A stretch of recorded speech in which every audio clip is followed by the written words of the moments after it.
Is God powerful? Is God good? If God is good and if God is powerful, He would want me to be happy. He would want me to enjoy life. If God is really powerful, He would have the power to make it happen. But it wasn't happening to me. So either God was not good or He was not powerful. But it didn't make sense for me to say He was both of these things. Hello family, my name is Des and this is Street Level Theology. Let's get right in.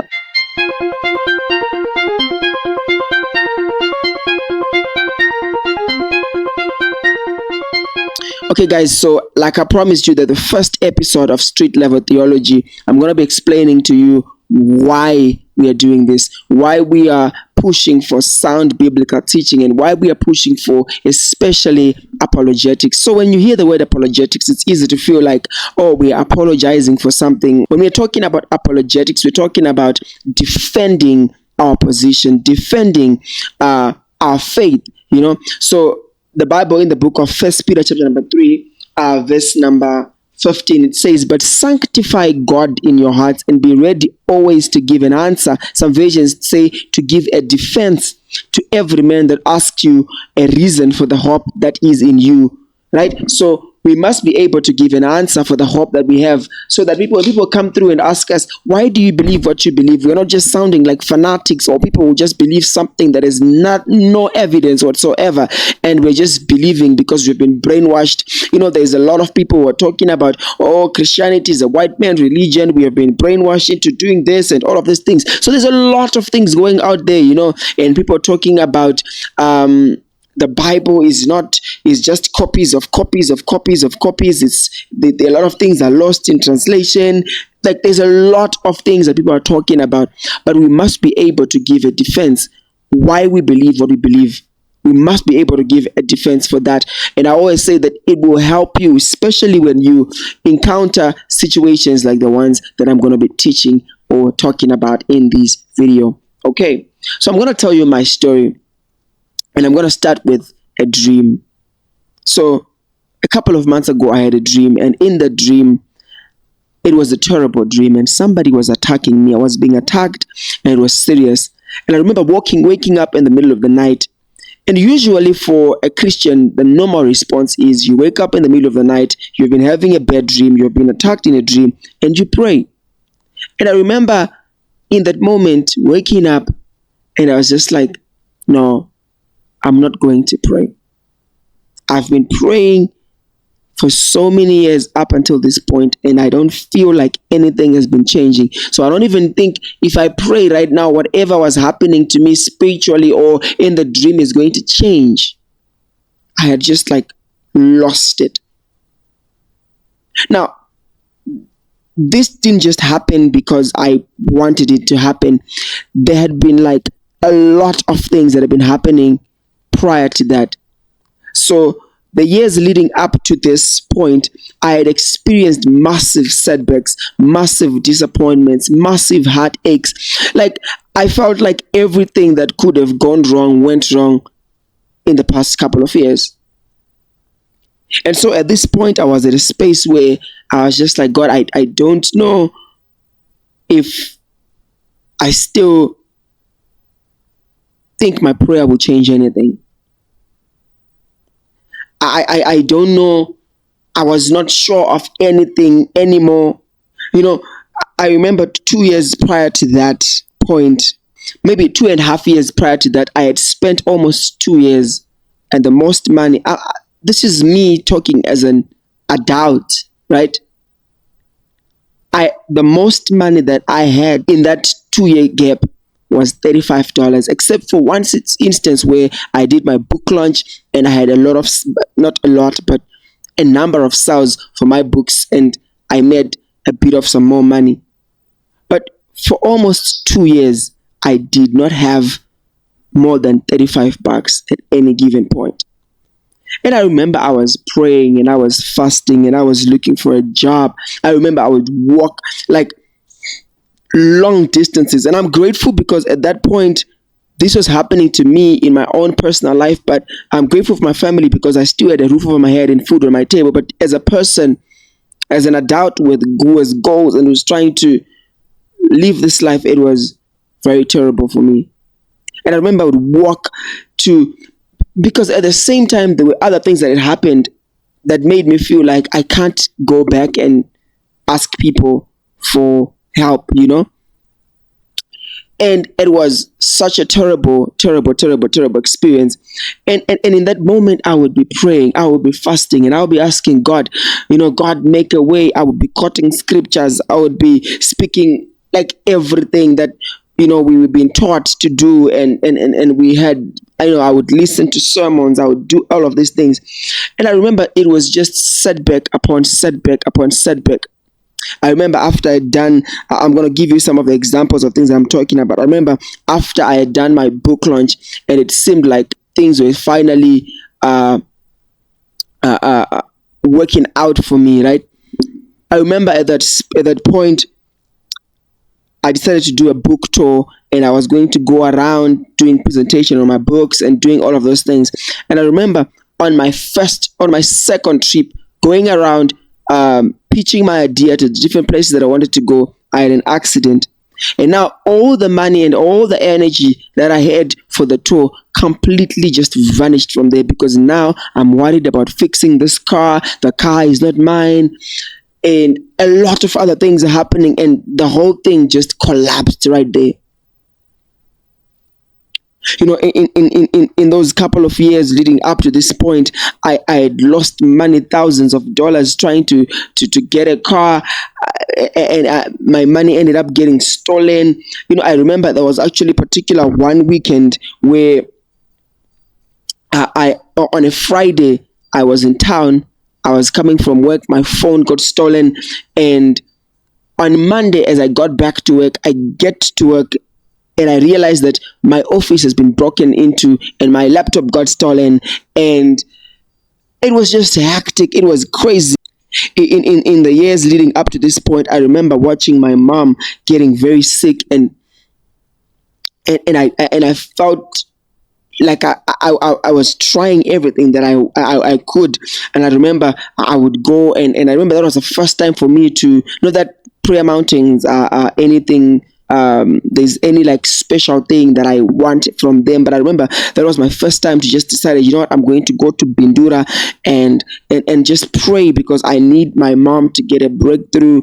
I remember that was the first time for me, and to do an all night vigil on my own, just to pray for things that were happening in my life, and especially to pray for my mom.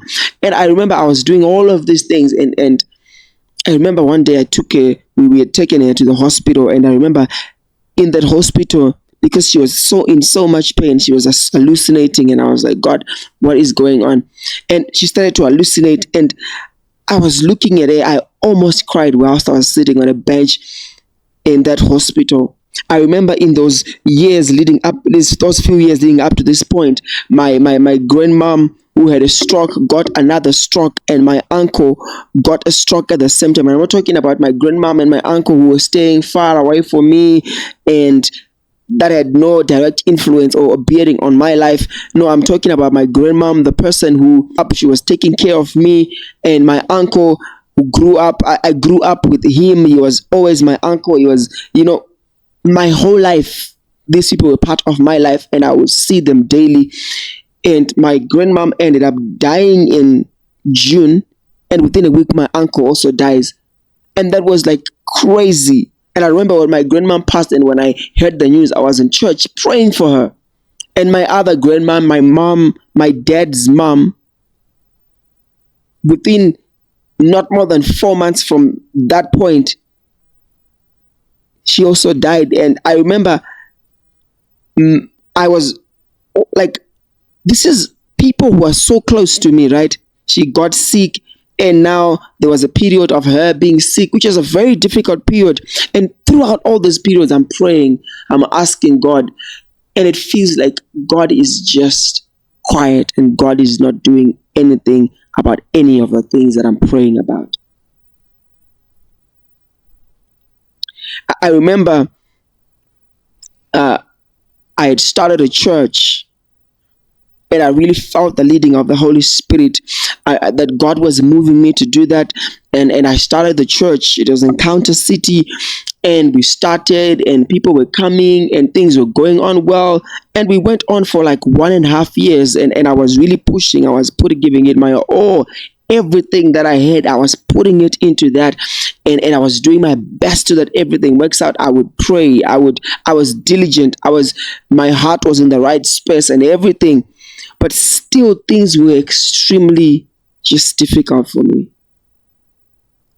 And I remember after 1.5 years, everything just crumbled down. And it wasn't like something happened, or there was something that happened that was bad that caused people to leave. It was just that people started to relocate. Somebody got married and left and started staying in Chinoy. Somebody got and remember, when you're starting, right, it's you have young people, you have people who are not employed, you have people, and so some of these people cannot afford to now for bus fare to come through now because they're staying a bit far. Some people got jobs, some people started to stay with their family relatives, and it was crazy. And I know it's unbelievable to say everybody just went like that, but that's exactly how it happened. Some people relocated to South Africa.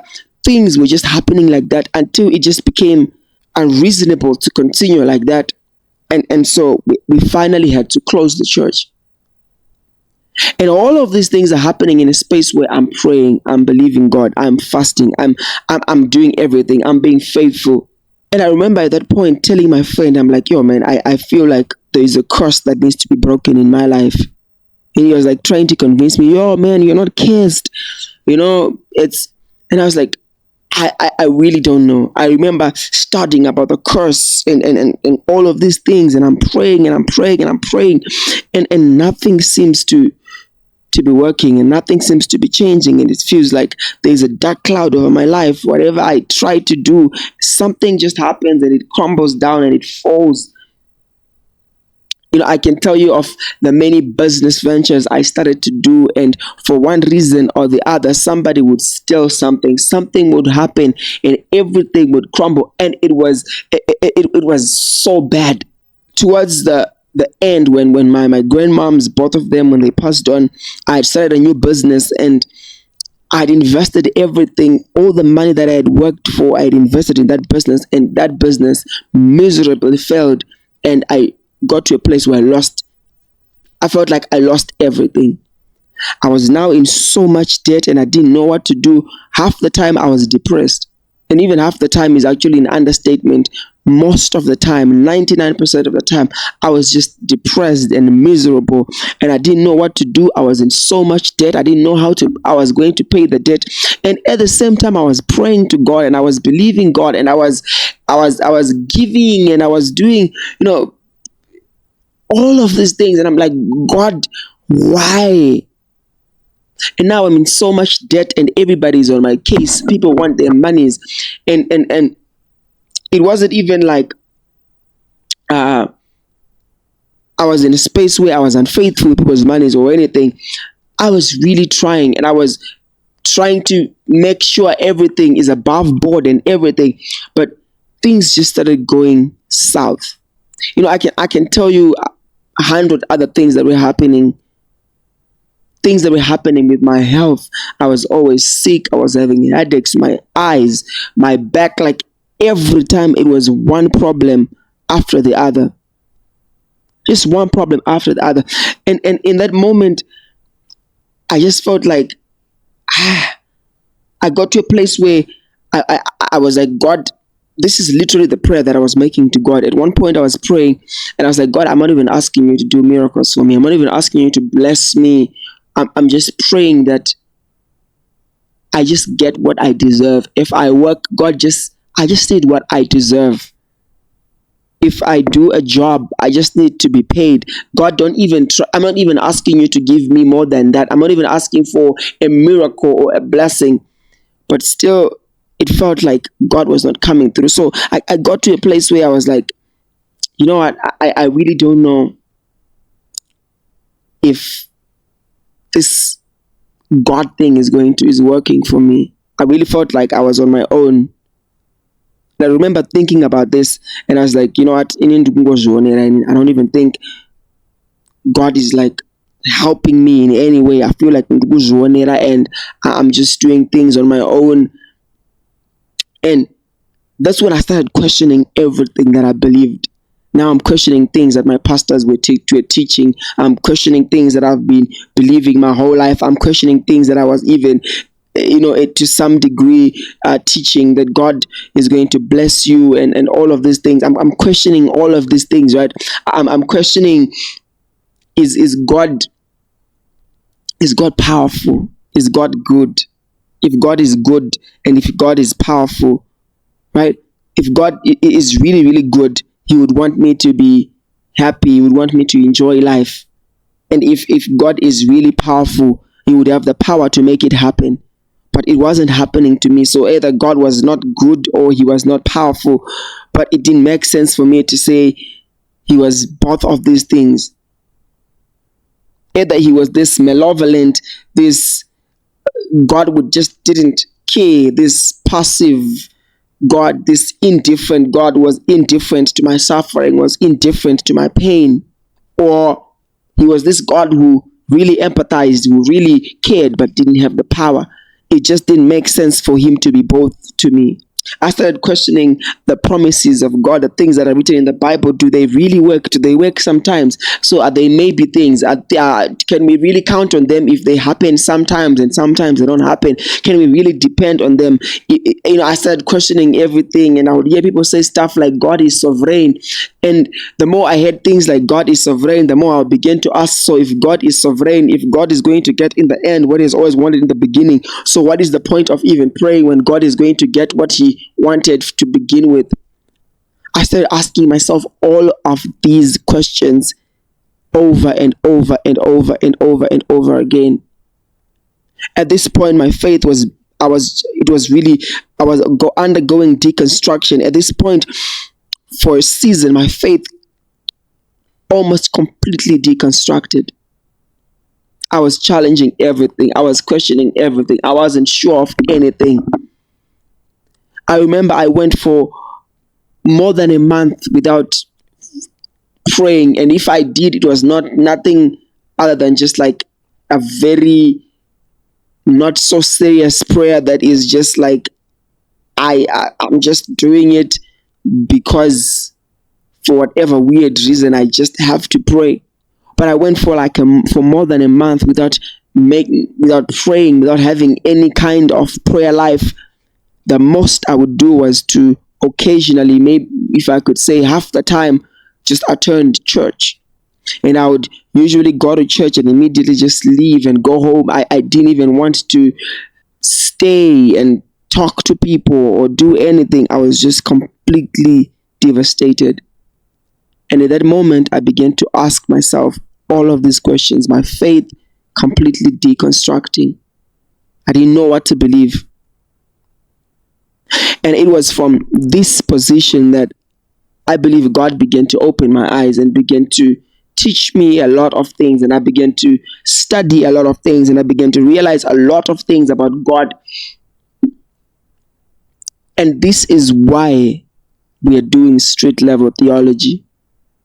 Because seasons of adversity, times of adversity will not be avoided. It's either you are leaving a place of adversity, or you are in a place of adversity, or you're going to get into a place of adversity. It is part of life here on earth.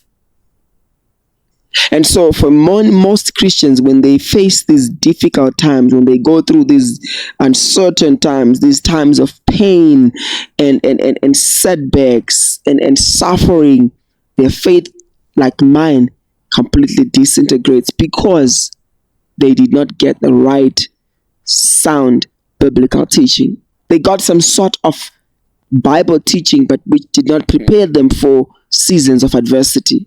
I remember when we were doing ministry and we were inviting people to church. I remember we invited this lady to church, and she had a rough time and things and trying to get a child and all of these things. I remember we invited her to church and she was like, no, I stopped doing that. I'm not doing that because she had experienced an experience that was contrary to what she knew Christianity to be. She knew faith to be. She had a bad experience in her life. And so, because of the bad experience, because of what she had gone through, it was difficult for her to believe.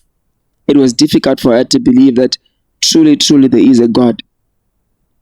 And so, if you don't have any evidence, if you just believe in Jesus and you believe in God and you believe in the God of the Bible because somebody told you and you have never investigated these things for yourself, when life pushes you to the edge like it did to me and it does to many people right now, when life pushes you to the edge, you have no solid ground, you have no place to stand. You are like a house that is built on sand. When the floods come, it collapses down because you have no root. You cannot withstand the storms of life. Your faith cannot withstand the storms of life. You have no evidence for what you believe. And so what we are trying to do is to make sure that you know in your hearts of hearts that no matter what happens, you have evidence. You know exactly why you believe what you believe. You know exactly why you believe what you believe. You are assured. You know, if I was to wake you up in the middle of the night and I was to ask you, why do you believe in Jesus? Why do you think the story of Jesus is true? And right now, especially now when there is TikTok and YouTube and Facebook and Instagram and there's everyone has a pulpit and everybody can spread whatever message that they want to spread. And there is a sharp rise in all of these people who are talking about Christianity is not really provable, and they come up with all of these things and they say they try to reject and discredit Christianity and all of these things. If all of these things are happening and you're not ready, it could be a matter of time until you start to doubt your faith. And this is why we are doing these things. So that when you face opposition, so that when you face difficult times and times of adversity and you begin to question what you believe, you have answers. It's not just from a place of, oh no, my whole family believe in Jesus, so I was going to church all my life, so Jesus is Lord. No. You need to know exactly why you believe. You need to have evidence. Because we're living in an information age where people have more access to information than they have ever been in any other time period in history. And so if you cannot substantiate your claims, if you cannot stand your ground, it's either when other people challenge your faith or when the circumstances of life challenge you, you're more likely that you're going to fall, that you're going to deconstruct your faith. So many people started deconstructing. By deconstruct, I mean you just start to question everything. You no longer know what to believe, and you're trying to think about everything that you believe, and you don't know what to believe really. And a lot of believers deconstruct their faith when they get into adversity because they are not prepared for the day of adversity. I hope this channel will do that for you. It will teach you sound biblical teaching. It will prepare you for the day of adversity. And you will know exactly how to do apologetics. That is how to defend your faith. If this is adding more value to you, I would encourage you to share this. Share it with your friends. Share it with your family. We're going to be dropping more episodes. Check out more episodes. And we're going to be talking about a lot of things. Things that matter to you. Things that matter to me. Until next time, peace. Bye.